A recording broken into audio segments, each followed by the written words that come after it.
Oh, hi. Hello. Greetings. All right. All right. So I'm Mark. In the back there's my wife Melissa. She's really fantastic. Can we get a spotlight just right on Melissa? Is that the thing? No. All right. I'm joking. I'm joking. She would hate that. All right. Oh yes. Oh yes. Yes. Yes. Oh wow. This is great. All right. Before we talk about junior high, is there anybody in the room that's, well actually, so before I preface this so we don't just have like loud noises going all over the place. So Melissa and I have 6 kids, and yeah, that's a lot. And so, you know, everyone, you want to make sure they're all buckled up. We say, all right, is everyone buckled? And you can give like a thumbs up, thumbs down. So I wanted you guys to give a thumbs up, thumbs down. Like this doesn't mean like I don't like it, just means no. And so, anybody gonna go to Warren next year? Oh yeah. Oh yeah? Okay. So Melissa and I both went to Warren. Graduated 2010. No, I'm just that's a joke. All right. Now, what about? So I'm from Waukegan. Anybody from Waukegan? Yeah. Okay. That's cool. That's cool. All right. Viking. Yeah. All right, I went to Viking. Now it was a totally different school building. The one that I went to, they like tore down and then they like rebuilt that new big fancy one. Now, Viking people, I should have asked the high schoolers this on Sunday because I think it's a couple years removed now, but did anyone have Mrs. Harris at Viking? I don't know. What? No? Okay. All right, well she's a friend of mine, she taught at Viking. Anyway, so I went also to Gurney Grade School. So like I've been in this area like all my life, all 38 years. And if you're doing youth group math, that means I'm 38. And so Gurney Grade School is where I went for like 5th grade. And then so while I was there, we did like a NASA program where like the whole school. We did like we like slept over at the school and we did like different work shifts where we like pretended like we were in like NASA, and like somewhere at my parents' house in Waukegan there's a like my old 5th grade spacesuit. Like my mom made it. There was like puffy paint, if you know what that is, like that said like my name on it, and like they gave us like NASA badges, and like you like stepped into it was like a onesie, you know, you zipped it up and then like I was like a spaceman. And so, do you guys know, like, is this a thing? Like, you guys understand, like 2 weeks ago, we landed on Mars? Is this like this is like a real thing that happened. So when I was in 8th grade, Viking took us to Washington. And when we went out there, not the state of Washington, but Washington, D.C., and while we were there, we did a tour and like went to one of the museums, and in said museum was like the like lunar like rover thing that they landed on the moon, and like the original like spacesuits, not just like mine with like puffy paint, but like the real one that was like worn by Neil Armstrong and everything like that. And so like it was like a really big deal, and like since I had done my NASA thing when I was in 5th grade, I was like really interested in all of this. And I'm sitting there looking at this lunar stuff, and if you don't know science talk, like lunar equals the moon. And so some of my 8th grade classmates, you know, were sitting like off to the side, like I was really interested, and they're off to the side and they're like, you know, it's a hoax, right? And I'm like I never heard such a thing. So thumbs up if you're you've ever heard like this whole thing of like we never landed on the moon like type thing, you know, like back in like the 60s, like they said it just didn't happen. And what that's called is you're a conspiracy theorist. That's like it's like a thing. And since you guys are middle schoolers, there's one conspiracy theory that you're probably very familiar with. Oh my God. All right. So I used to be for 4 years I was a teacher at Westlake Christian Academy in Grays Lake, and so I was a Bible teacher. I was a history teacher. I was a PE teacher and a speech teacher, and I taught many a kid your age how to catch a football simply by going, make the Illuminati, and make it a little bit bigger, you catch a football. So if you have any struggles catching a football, you're welcome. You just make the Illuminati symbol, you make it a little bigger. Now, so like conspiracy theorists would say that the Illuminati is a secret society, and they're an elite group of people that really run the world. And so all that we see on TV is pretend. There's a secret society. Their like goal is kind of like G.I. Joe's nemesis, like Cobra. They're bent on world domination, and they're just going to do it by an authoritarian rule. So like what they say goes. Now, as I was researching conspiracy theories, I found a very interesting one. That in 2013, 12 million Americans said, yeah, we think that that's a real thing. So it's the Illuminati, but instead of them being like a secret society of people, they're a secret society of reptiles with a human mask.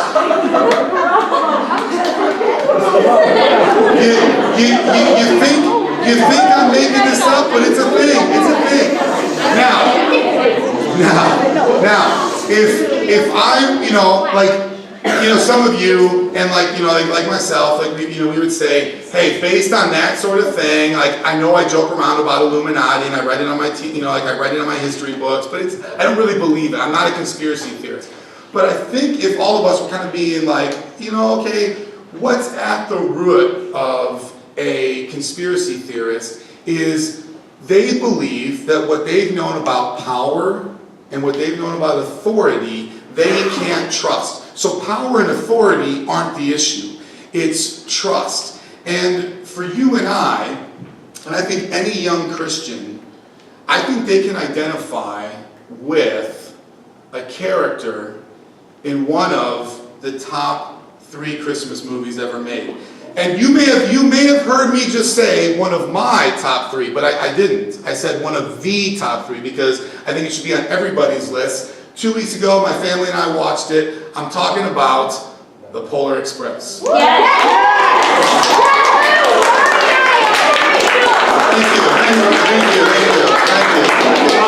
And within The Polar Express, there is one character that I love above all the other characters, and it's the movement. It's the moment that the boy meets the hobo on the top of the train for the first time.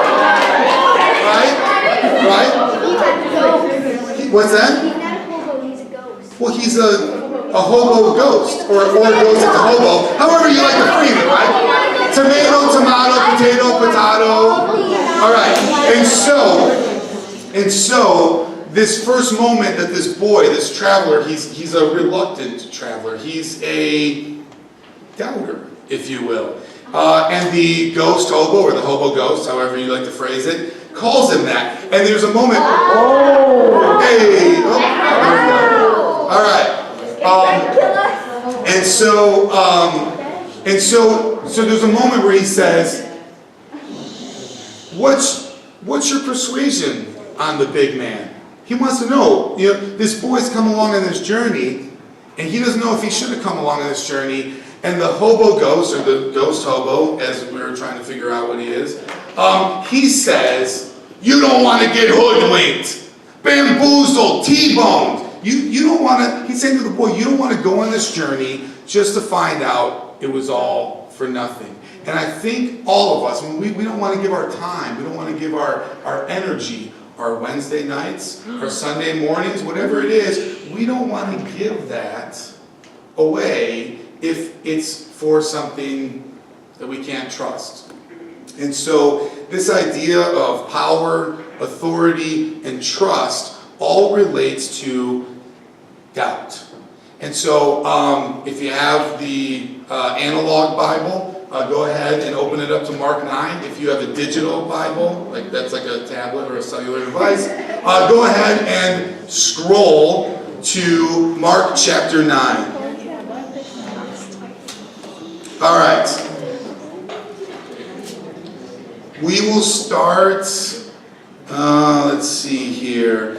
I'll give you the crash course, and we'll pick it up with the conversation. So Jesus, he has many disciples, but he has like a special group that he calls the 12, and they are trying to take care of a situation. There's a little situation that broke out. A man has brought his son, and his son has been demon-possessed from childhood, and the disciples can't do it, so Jesus rolls up on the scene. Let's start at chapter 9, verse 19. No, skip that, let's do 17. So go back 2 clicks. So 17, someone from the crowd answered him, and they said, "Teacher, I brought my son to you, for he has a spirit," and that's not meaning like school spirit, like, yeah, Viking, yeah, Warren. That's not talking about like the spirit in you that has the conscience. What that's talking about is the spirit, that's like talking to like an evil spirit, right? So he has a demon that's inside of him that makes him mute. And whenever it seizes him, it throws him down, and he foams and he grinds his teeth and becomes rigid, becomes stiff. So I asked your disciples to cast it out, and they were not able. And he, verse 19, Jesus answered them, "O faithless generation, how long am I to be with you? How long am I to bear with you? Bring him, the boy, to me." And they brought the boy to him, and when the spirit, that evil spirit, saw him, being Jesus, immediately it convulsed the boy and fell on the ground and rolled about, foaming at the mouth. Jesus asked his father, "How long has this been happening to him?" And the father said, "From childhood." And now he gives a description that it has often cast him into fire, into water, to destroy him. But if you can do anything, have compassion on us and help us. And Jesus said to the father, if you can, all things are possible for one who believes." Immediately the father of the child cried out and said these amazing words. He said, "I believe, help my unbelief." And when Jesus saw a crowd coming and running together, he rebuked the unclean spirit, saying to it, "You mute and deaf spirit, I command you, come out of him and never enter him again." And after crying out and convulsing him terribly, it came out of him. The boy was like a corpse, so that most of the people in the crowd said, "He is dead." But Jesus took him by the hand and lifted him up, and he arose. And then when he had entered the house, his disciples asked him privately, "Why could we not cast out the demon?" And Jesus said to him, "This kind cannot be driven out by anything but prayer." All right, so just like at the end, does anybody remember what is on the main character's ticket in the Polar Express? What is behind his back? Believe! Not anything I need to know, right? That's what the conductor says to him. He says, it's not for me to know. This is the story about the boy's belief. And this right here is a story about the father's belief, and by extension of the scriptures, your belief. This is a you moment. What are you going to do in here? The father has given the best reply, and it's a word that we often have difficulty with. He says, "I believe, help my unbelief." That's a moment where he's bringing this to him. Now, we don't have much time. All right, what you should do, I'll give you a little homework assignment. I was a teacher, bless you. So read Mark 1. So you guys are in like literature class, right? Whatever. It may not be called literature class. It's probably called something different. LA. All right, there you go. All right. So, who's ever heard your teacher talk about a thesis? A thesis? All right. I talk about this all the time. So you know that like a thesis is just a big idea. It's what the story's about. Polar Express has a thesis, belief. The Greatest Showman has a thesis, right? Every book you read of Mice and Men has a thesis, right? If you go to Warren, you'll read that. When you watch the movie, you'll cry. You'll be walking down the hallway like, "That's not fair. You can't show this in school." It's just you'll just be weeping. Trust me, in like 2 years you'll go, I know what he's talking about. And so, go back, read Mark 1, because he gives his thesis, and he gives it around authority and power. Because these demons know who Jesus is. And from the beginning of Mark's gospel, he's going to set up power and authority, and now this moment of what are you going to do? Now, we don't have time, and I gave this assignment to the high schoolers, so you guys are getting 2 assignments, I'm sorry. But Psalm 73 is the psalm of a guy named Asaph. And Asaph was like a worship leader, but not just of like one little group, of like the nation of Israel. And in the Old Testament, the nation of Israel was God's people. And he says, surely God is good to his people, but as for me, he goes, my foot almost slipped. I almost gave it all up. I almost walked away from it all because he was incredibly jealous. Because he looked over at the wicked and he saw them and he's like, the wicked are winning. And the righteous, they're losing. So if Mark 9 feels a little bit like, I don't know that I've ever seen a boy and a demon and fallen on the ground. Well, one, Satan's more real than probably most of us give him credit for. But don't worry about that. You have the rest of your life to kind of live that one out. Psalm 73, you'll be able to relate to instantly because it hits us where we live each and every day. Right? In this comparison. And so, this is going to be my last thumbs up, thumbs down sort of thing. How many of you, and don't overthink this, just give me your knee-jerk reaction. How many of you think doubt is a bad thing? So you say, yeah, I think it's a bad thing, or no, it's a good thing. It's a bad thing, it's a good thing, or if you're like, I don't know, these kind of questions make me nervous. So, you guys talked last week about tough times. Tough times, they mess with your plan, they mess with your head, they mess with your heart. And that brings in this thing that we call doubt.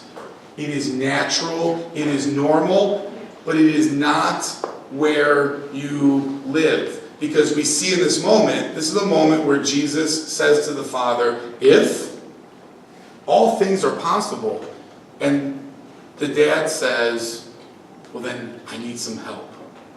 And so this is a moment where you're like, you know what, I see people praying, I don't know how to pray.